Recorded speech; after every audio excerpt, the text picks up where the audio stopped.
It's super lovely to be here. I just found out about this event last night. I've been in Manila since 24th of June. I came for Gay Pride and I'm leaving on Wednesday. So I'm super glad to be here.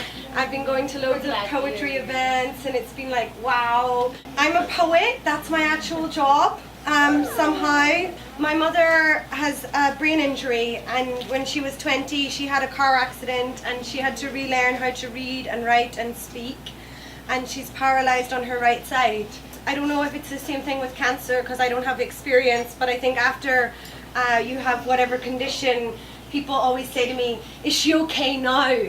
You know, and it's not really like that. It's not that you're just different, and it doesn't go back to being the same you before what happened to you. I came to Malaysia to do a project looking at spoken word education, and I got a one-way ticket and decided to stay.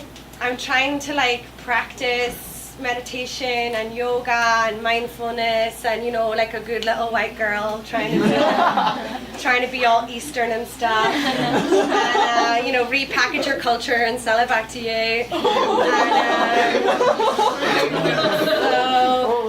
So I wrote this when I was home, and it's a how-to poem. I think it's always really important to give props to the people who inspire us and like the forms that we echo. So How to Be Alone is a really awesome poem that I'm sure loads of you are familiar with, being the social media capital of the world with the slowest internet connection in it. Like, what is that all about, people? Like, seriously, yes. Dude. I think whenever you're someone who is in a position where someone you love has a condition, it's actually, you have a grieving process, like you have a sadness, and because the person is like still alive, you don't have like a funeral or like a wake, or there seems like no time when you're supposed to have your big cry. And it's only this year at 31, when I've had my whole lifetime of a mother with a disability, it's only this year that I'm really fully realizing the sadness that I've carried around because of my mother's condition, and that I've let go of that sadness, and it's a really beautiful thing to let go. This is a poem from my mother, who inspired me to be a performer and a writer. How to avoid shouting at your mother. Start listening to a mindfulness audiobook. Be aware of the irony of listening to a mindfulness audiobook while driving, while having a bath, while waiting in the car park to pick up mum's drugs from the pharmacist from 25 miles away. Try to work out what she wants before she says it, because by the time she struggles for the words, she will be so frustrated that she will have tried to get up to do it. Sneak off to write poems, or climb out the window so she doesn't know you've gone for a smoke. Do yoga in front of her.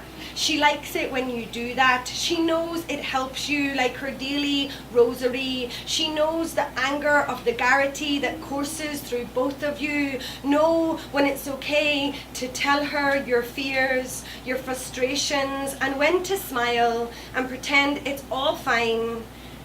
No, she knows it's not. Hug often. When you snap, which you will do often, apologize quickly. Know when you have to leave the room, but know that this is a violent act and not to leave lightly. Do it softly, without slamming.